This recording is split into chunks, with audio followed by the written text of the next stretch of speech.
Hi there, Christy Lee Beckley here, and today I wanted to talk about connecting with your higher self. A few weeks ago, you may have received or opted in to receive some information from me about Reiki, and the reason that you opted in is because I released an ad that said your higher self is calling you, and so I just wanted to talk a little bit about what that means and how to connect with your higher self and how you know when you're receiving guidance that you can trust, which is really your intuition, right? Like your gut knowing, and how you can listen to that and know the difference between fear and intuition. So when I say your higher self is calling you, if that's something that you're attracted to, it's because more than likely you feel the call, or you're really wanting to connect to some wisdom or to a higher version of yourself. You're feeling yourself wanting to expand and grow into the next highest version of who you are meant to be. So the way that you can do that is definitely through breath. If you just take a few minutes and slow down your breathing. Something that I like to do is if you take a fast breath in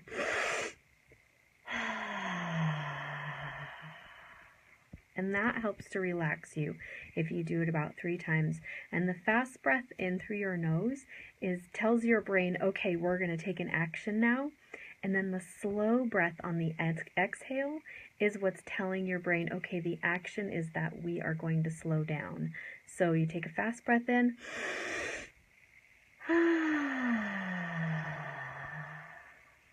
So you want your exhale breath to be about 4 to 6 count. So if you do a fast breath, about to a count of 3, and then an exhale. So it takes twice as long to exhale as it does to inhale. And that tells your body to calm down. And once your body can calm down and relax, what it does is it connects to the innate wisdom carried in each and every one of your cells that tells your body how to heal and how to thrive. And it connects you to that source of wisdom that is in all of life, that moves through all of us.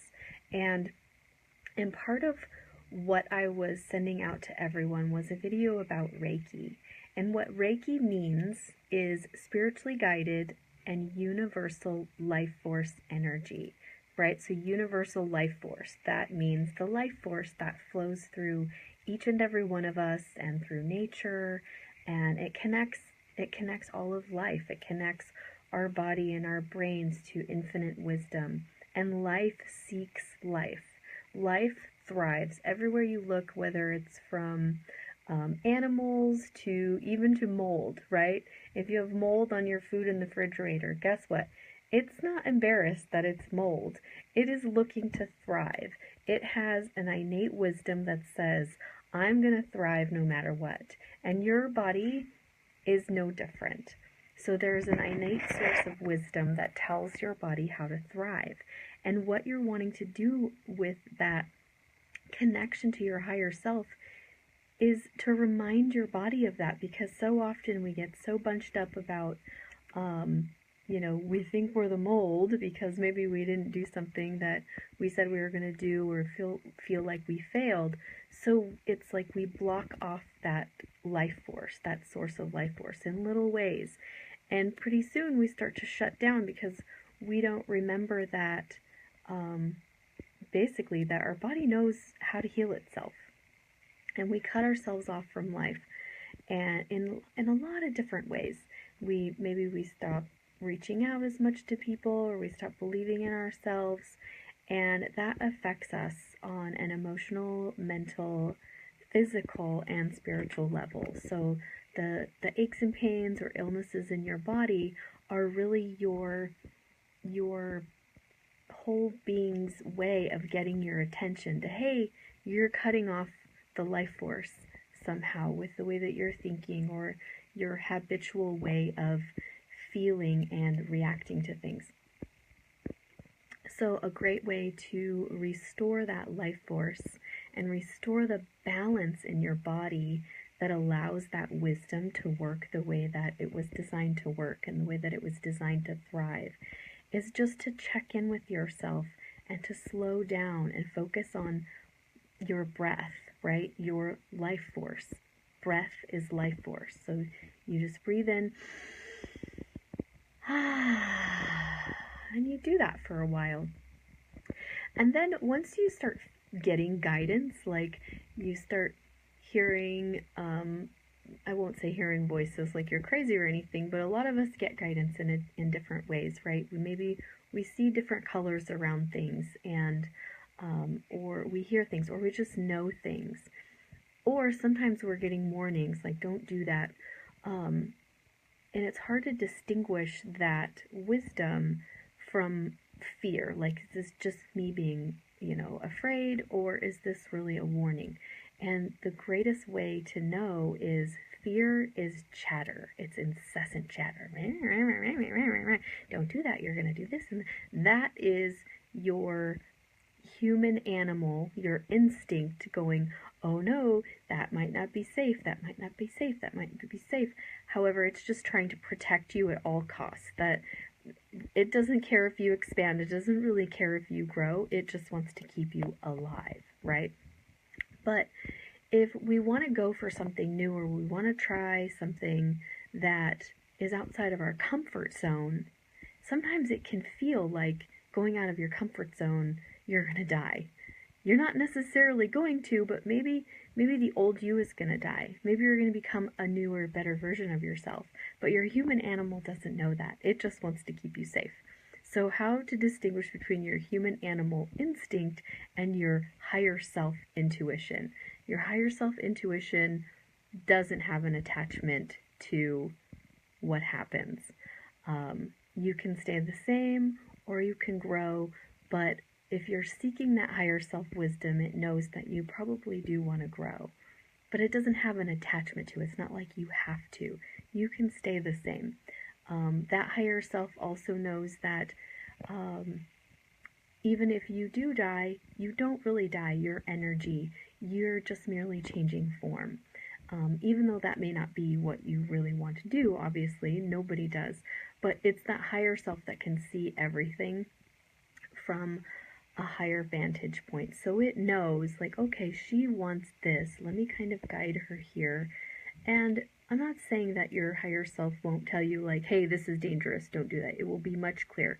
But your higher self guidance is very clear and very subtle. It's like, hey, don't do that. But it's not going to be in your ear. If you do that, then nobody's going to like you. Or if you do that, then this is going to happen, this, and then you're going to be a loser. That is your human animal. That is your fear monster. Your higher self is going to give you very clear and subtle direction. Sometimes it's going to be very quiet. It's going to be very clear so that it cuts through all that chatter.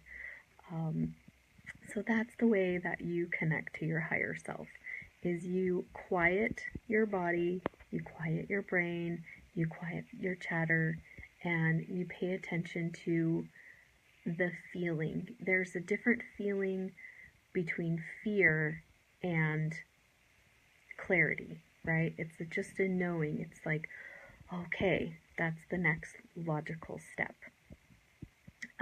Even if it makes you excited, it's like, oh, a lot of times when you're feeling that, like, oh, I don't know if I can do this because everything's going to change and it's scary. That's not a reason to not do something. A lot of times that clarity is the reason to move forward. And if that chatter is like, rah, rah, rah, rah, rah, rah, rah, now you're going to know that, okay, I'm on the right path because what I'm wanting is to grow and expand and leave my old self behind and become this new version of myself. So I'm going to move forward into that. So don't listen to the chatter. Listen to the clarity. If it's something you're really not supposed to do, you will know. Or you'll do it and then you'll learn from it. But just trust yourself. Trust yourself overall. And if you're not ready to move through that fear, then honor that. It's okay. It's totally okay. You're not going to die. You'll get another opportunity again next time. So, you can't fail if you don't give up. So if you skip an opportunity, then hey, maybe it wasn't for you at that time, or maybe you didn't want to become who you were going to become in that instance. Maybe there was something better for you. Trust your own guidance. Okay, so that's it. If you have any more questions about trusting your guidance or connecting with your higher self, I am available by Messenger on my Facebook business page, and go ahead and shoot me a question. I would love to hear from you, and have a wonderful day. Expect miracles. Bye.